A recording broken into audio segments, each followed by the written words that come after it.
otra piel, más fiel que la anterior. Y vuelves otra vez, como si comenzaras a vivir. ¿Quién te embrujó? ¿Quién te adivinó? ¿Por qué te alejo de mí? El cuerpo del deseo es todo lo que quiero cuando yo me entrego. El cuerpo del deseo te tomo y te poseo en busca del amor que tengo junto a ti. Y vuelves otra vez, como si comenzaras a vivir. ¿Quién te embrujó? ¿Quién te adivinó? Porque te alejo de mí.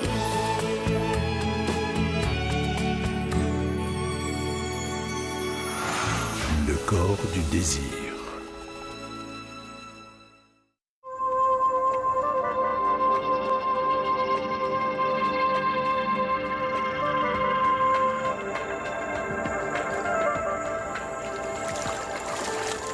Bonsoir, mademoiselle. On sait très bien que notre présence vous déplaît et que vous nous avez pris pour de dangereux voleurs qui voulaient cambrioler cette maison. Avant que vous ne partiez en courant comme cet après-midi, on souhaiterait se présenter, parce qu'on dirait que vous ne vous souvenez pas de nous. Lui, c'est mon frère Simon et moi, c'est Antonio. Sincèrement, excusez-moi pour avoir inquiété votre mère. Mais vous savez, j'ai vraiment eu peur. On ne voulait surtout pas vous faire peur. Pardonnez-nous, s'il vous plaît. Bon, vous nous excusez, oui ou non? Si tu me parles sur ce ton, alors sûrement pas, non? Ah, tu vois, Antonio? Tu vois? C'est toujours la petite fille à papa, antipathique comme avant. Et vous, deux petits curieux, comme toujours. Vous ne me faites pas peur avec votre attitude de petit macho. C'est le comble, je ne vais pas être mal à l'aise dans ma propre maison. Excusez-nous, sincèrement, on aimerait faire la paix et ne pas vous déranger, Angela. Eh bien, c'est ce que vous faites. Et ne m'appelez pas Angela. N'oubliez pas que je suis la fille du propriétaire de cette maison. Et que vous n'êtes que les fils d'une simple employée. Et j'en suis fier, mademoiselle, hein, très fier même. Ne croyez pas que ce que vous dites me touche. Simon, s'il te plaît. Antonio. Abigail, je t'ai dit que je ne voulais pas les voir près de moi. Et tant que je serai à la maison, je ne veux pas qu'ils m'ennuient. S'il te plaît. Je vous l'ai répété des milliers et des milliers de fois. Mais vous ne comprenez pas ou quoi? Hein? Pourquoi est-ce que vous me faites ça, les garçons? Maman, je t'assure, nous on essayait juste de s'excuser. Mais cette nulette nous a traités comme si on était des pouilleux. Tu aurais dû la voir, maman, elle est plus insupportable que jamais. Simon a raison, c'est elle qui a été grossière, elle nous a insultés comme quand elle était gamine. Mais la situation a bien changé. Parce que mademoiselle Angela n'est plus une gamine, c'est tout. Et vous n'êtes plus des gamins non plus. Alors vous allez la respecter et garder vos distances, c'est tout. Alors comme ça, nous on doit se taire même si on nous marche dessus. C'est ça, maman? Ah Simon, mais qu'est-ce que tu vas raconter? Et qu'est-ce qui vous écrase ici, hein? N'oubliez pas que dans cette maison, nous n'avons eu que des avantages et qu'on a été bien traités. Et Monsieur Donoso a fait pour nous ce que votre ingrat de père n'a pas été capable de faire. C'est nécessaire que tu nous le rappelles, maman? Oui, monsieur, c'est nécessaire, pour qu'on n'oublie jamais la générosité de Monsieur Pedro José. C'est grâce à lui que j'ai pu vous élever correctement. Il vous a donné la possibilité de travailler, d'étudier. La moindre des choses, c'est de les respecter, lui et toute sa famille. Et je ne veux pas avoir de problème à cause de vous. C'est compris? Cette fois, on a vraiment gagné le gros lot avec cette pain-bêche. Tu l'as vu, Antonio? Elle avait les yeux brillants comme ceux d'un chat quand elle nous insultait. Et il brillait merveilleusement. Parce qu'elle a les plus beaux yeux que j'ai jamais vus de toute ma vie. Quelle bêtise est-ce que tu racontes, là, mec? C'est une pain-bêche, une pédante et tout ce que tu voudras, mais on ne peut pas nier que c'est une femme magnifique. Elle est ravissante, Simon, elle est vraiment ravissante. Angela devrait venir à table avec nous. Vous l'avez appelée Abigail? Oui, Madame Nina, mais elle préfère rester dans sa chambre. Apparemment, votre fille ne veut pas nous voir même en peinture. Et le pire, c'est qu'elle ne fait pas le moindre effort pour le dissimuler, Pedro José. Je ne vais pas obliger ma fille à venir descendre dîner avec nous seulement parce que vous le souhaitez, madame. Valeria, lève un peu la tête. Je t'ai déjà dit que c'était très mal élevé de baisser la tête quand on est à table. En plus, je me demande pourquoi tu t'es habillée de cette manière atroce. Ma fille ne t'a peut-être pas offert assez de vêtements comme ça?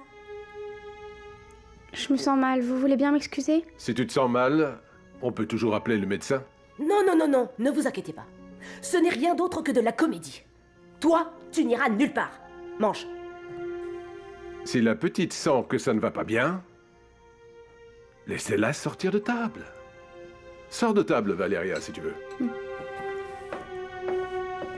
Y a rien à en tirer de cette gamine. Elle est traumatisée depuis que ses parents sont morts dans un tremblement de terre, la pauvre.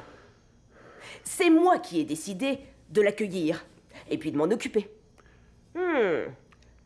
Ah, ce vin n'est pas formidable du tout. C'est un cru très récent, j'imagine. Je crois que je vais devoir sortir de table. Excuse-moi, ma chérie. Oui, je t'en prie. Veuillez m'excuser, madame. Je vous en prie. Bon appétit. Merci.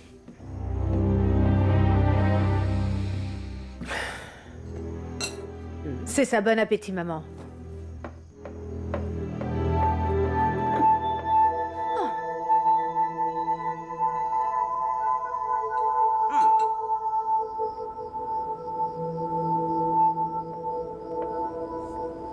C'est moi, mon chéri. Ça va? Il fait froid, non? Tu ne devrais pas rester dehors, tu pourrais prendre froid. Isabelle, Oui? est-ce que c'est absolument nécessaire que ta mère et ta cousine viennent vivre avec nous dans cette maison? Ça te dérange? Je pense que... Enfin, qu'elles devraient vivre loin d'ici. Tu ne peux pas parler à Nina et la convaincre de retourner vivre dans son ancienne maison? Ma mère ne veut pas se séparer de moi. Et... En plus, elle a toujours rêvé d'habiter dans cet endroit magnifique. Mais sa maison, elle est immense et somptueuse aussi. Elle serait bien plus à l'aise là-bas qu'ici. Oui, mon chéri, mais le problème, c'est que même si elle acceptait, elle ne peut plus y retourner car elle a dû la rendre à ses véritables propriétaires. Mais je croyais pourtant qu'elle m'avait dit que cette maison lui appartenait. Non. Cette maison n'a jamais été à elle. Jamais.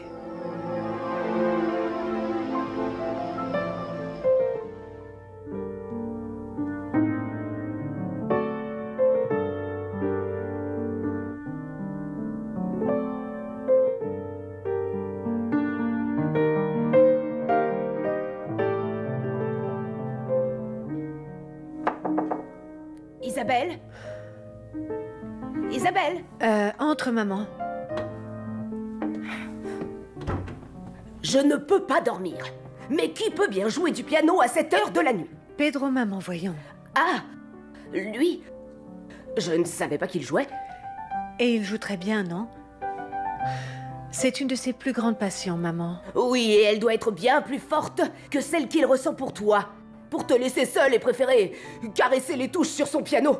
Ah, et puis avec tout ce bruit, je n'arrive pas à me reposer. Écoute, moi je crois que tu devrais parler avec ton mari et lui dire qu'il oublie ses habitudes bizarroïdes. Je veux dormir, dormir!